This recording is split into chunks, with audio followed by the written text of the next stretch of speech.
નમસ્કાર, હું છું પ્રિયા અને તમે જોઈ રહ્યા છો જનતા કી જાણકારી ન્યૂઝ। નજર કરીએ આજના સમાચાર ઉપર। અબડાસાના વરાડિયાની હાલત તો જુઓ। શેરીઓમાં કાદવ કીચડથી લોકો પરેશાન।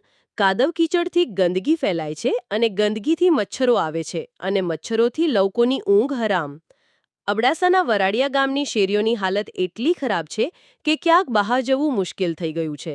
ગામના સરપંચને અનેક વખત રજૂઆત કરતા કોઈ પરિણામ ન આવ્યું। લોકો થઈ ગયા છે પરેશાન।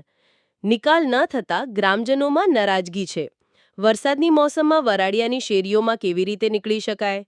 એક વખત પધારો તો સહી અમારા ધણીધોરી વગર વિસ્તારમાં, તેવી ગ્રામજનોની રાવ ઉઠી છે।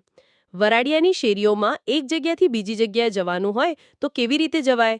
એક બાજુ કાદવ કેચડ, વરસાદની મોસમમાં તો થાંભલાઓને અડીને ચાલવું એ પણ મોતને ગલે લગાવવું તેવું બને છે।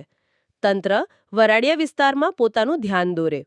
વરસાદની મોસમમાં વાહનો તો શું, માણસ પણ પગપાળાથી નહીં નીકળી શકે। તંત્ર વહેલી તકે લોકોની સમસ્યા દૂર કરે તેવી ગ્રામજનો માંગ કરી રહ્યા છે। રિપોર્ટર સૈયદ ઇસ્માઇલ શાહ, પીપર।